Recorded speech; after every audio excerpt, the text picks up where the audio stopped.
My, D'Amico Ryans and the Atlanta Falcons. Look at you. This is an interesting year, right? It doesn't feel like they did much this offseason because a lot of it's been building up to the Michael Penix start, right? Like, this is a dude they drafted last year in the top 10, surprisingly. He started a few games last year. How do we feel about that? Well, I think the good is he does have a good arm as far as the deep ball goes. Like he's got some very good arm talent, able to hit the deep and intermediate areas of the field very well.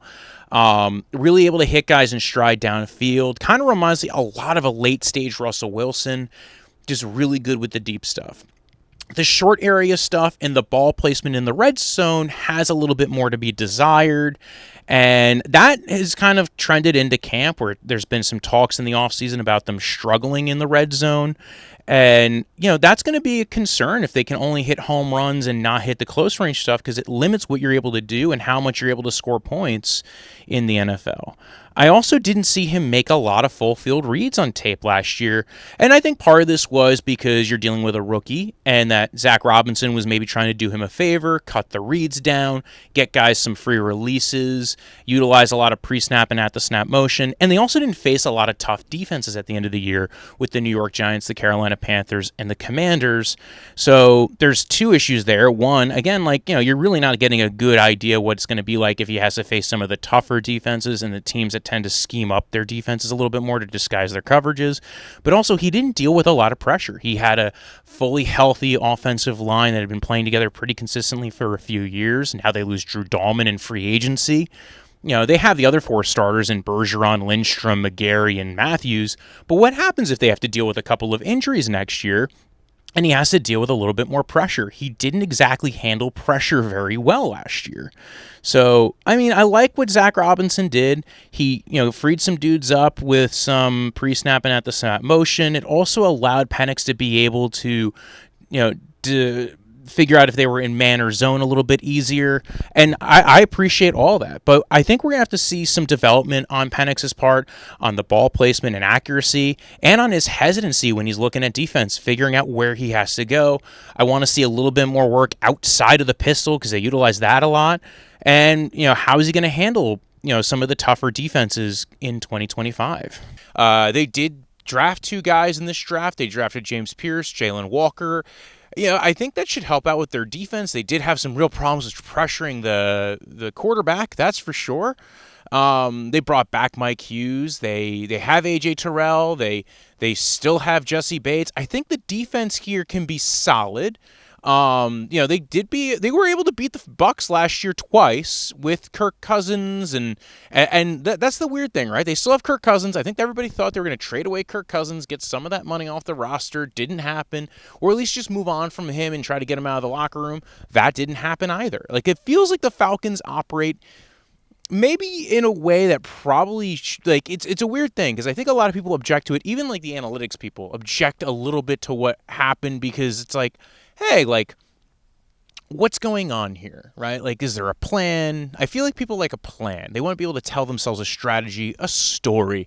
And so last year, we saw them sign Kirk Cousins coming off an Achilles tear and then draft a quarterback. And then we also saw Kirk Cousins struggle towards the middle of last year, towards the end, when teams started to figure out what he can and could not do off this Achilles tear. He wasn't able to run the full offense, running a lot of stuff out of the pistol. Now, to be fair, they moved to Michael Penix, still kept it in the pistol. But that had more to do with had less to do with his athletic ability and his ability to make certain throws and just what he was comfortable with and adapting an offense kind of to your rookie while he was only starting the last 4 games of the season and, giving him an opportunity to get out there. I think that's understandable. You have to hope that they are able to adapt this offense more and get him to run a lot of different looks a bit more now that he is in year 2. Michael Penix was not a guy who I know that's the thing. He was a guy who, again, older prospect, kind of like Bo Nix. Now, I think we're seeing these older prospects do very well. Jaden Daniels, Bo Nix played very well last year because they have experience, right? Now, there's not an upward trajectory either. These older prospects, it's not just that you're older, it's you have to be able to play well, and you have to have certain elements to your game that you can utilize, right? Michael Penix, I think it's going to be the arm talent and, again, experience, familiarity, being able to read coverages is going to be a thing that, his ability to catch up, right? His ability to make all the throws. I think he had some short area accuracy issues that you hope he can kind of get better with. I think he is not, last year when we saw him, I don't think he was fully up to speed against playing against NFL defenses. You hope, now after a full off season, some time with the starters being the main game plan at quarterback, he is going to be able to, be able to handle NFL speed, NFL defenses, if you will, and I think it's going to be interesting, right? Like, we know he had the deep ball from college. We saw 3 of his receivers get drafted in last year's draft, so.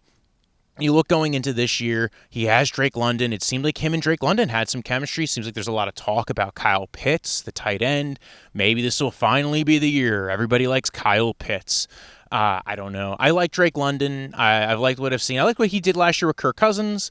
We finally saw him take that full step forward. I think he's a top 10 fantasy pick in whatever format you do, unless you're in Superflex. And I also think Drake London's just a very good player, a very good football player, a very good receiver. And I think we're seeing a dynamic change in the NFL in that department. I'll talk a little bit about fantasy, another video. But let's get into this, this Falcons team, right? The offensive line, they lose Drew Dahlman. He goes to Chicago. They have to kind of otherwise on the offensive line, they have a lot of good pieces still in-house. Chris Lindstrom, Caleb McGarry, Jalen Mayfield, Jake Matthews still on the older end. I think they just extended Caleb McGarry. They didn't add a lot offensively in the offseason, right? I think they kept everything else in-house most of the time with the receivers. Like, they brought back Adaro Hodge. A lot of the additions they made in the offseason were, one, they were moving on from some guys, and then they also brought in some dudes. They moved on from Grady Jarrett, who is a long stalwart of that Atlanta Falcons defensive line. They brought in Leonard Floyd, Morgan Fox. They brought in a 2-year deal. Divine Diablo, Mike Ford. They brought in to go along with bringing back Mike Hughes. They got 2 Mikes, not linebackers, cornerbacks to be fair. And Jordan Fuller they signed as a safety in free agency. He's a good number 2. You have Jesse Bates there. I think they'll be fine with that. Remember last year they had Justin Simmons, who they signed late, so maybe they still bring in another safety. Although now we're already into camp, I don't think it happens.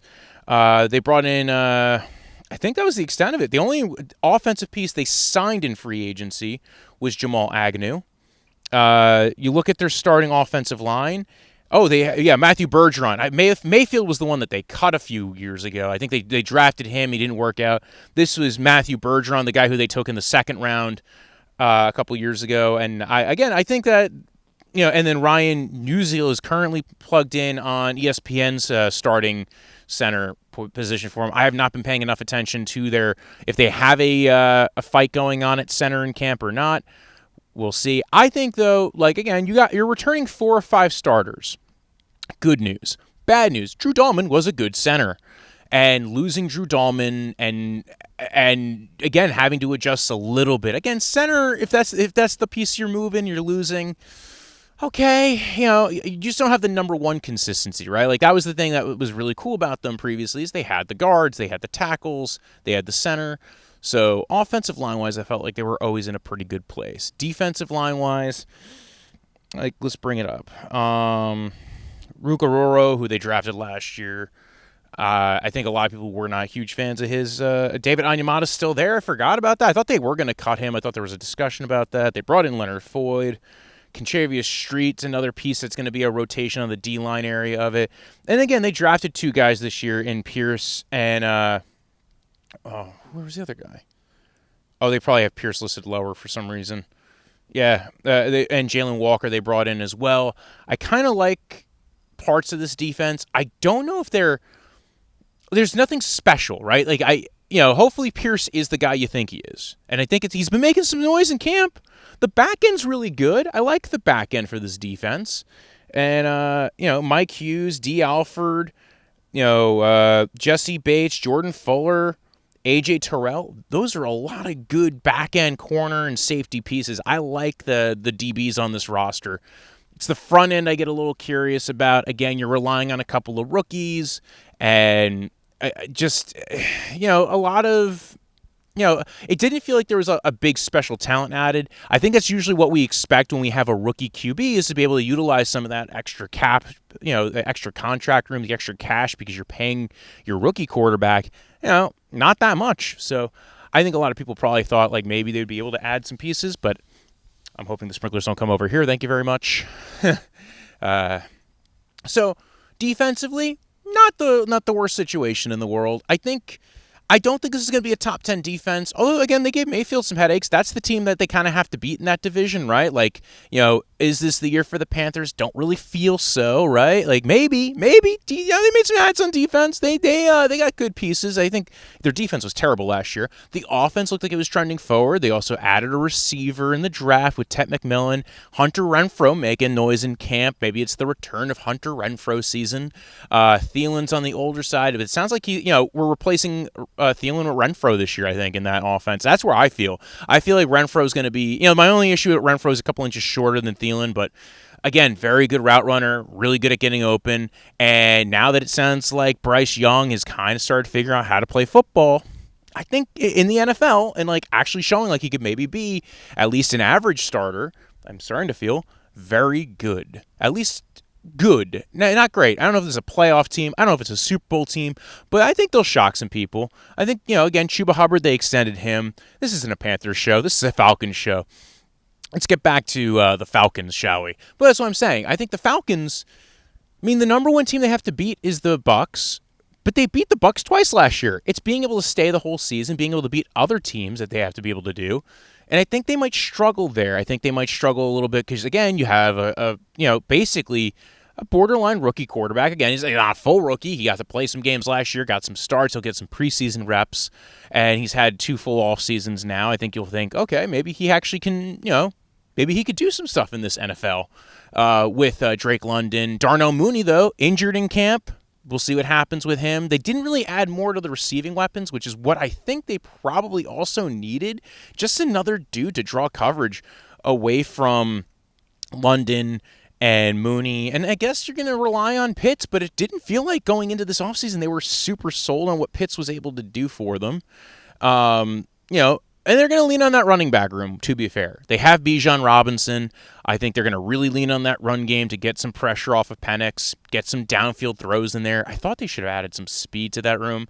That's what happens, though, when you trade next year's first-round pick to be able to get another first-round pick this year, right? They traded up from the second round. They traded next year's first-round pick to the Rams so that they can get Pierce. That must be. They better hope that that's worth it. And honestly, from what I'm hearing in camp, Pierce was the right pick. It was, and maybe allowed you to mitigate some of the risk with Pierce because there was some rumors about some risk with him. But I don't know. I think with the Falcons, defensively, I'm not super excited. I'm kind of excited to see what happens with Penix. The offensive line returns 4 or 5 starters.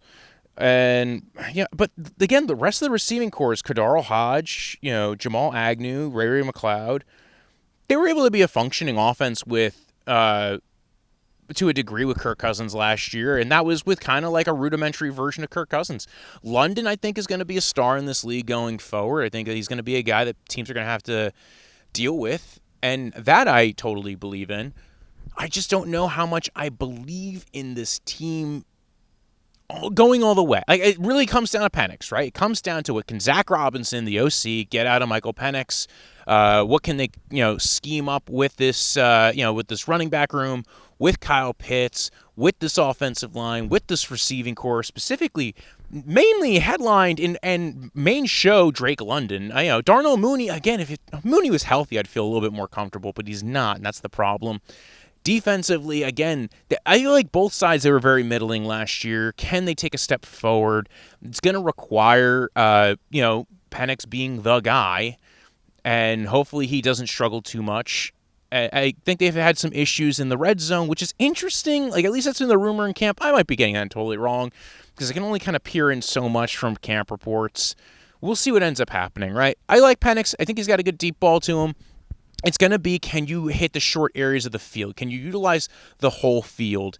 Now, maybe he'll be a Jameis Winston type. Again, he's not the most mobile guy. I know he ran ran pretty well, but, he's got those injuries coming off of him. So I don't know. Falcons got some stuff going for them. I think that it's a possibility that they are a playoff team this year and maybe more. When I woke up this morning, I was feeling pretty dangerous. About the past and about the future.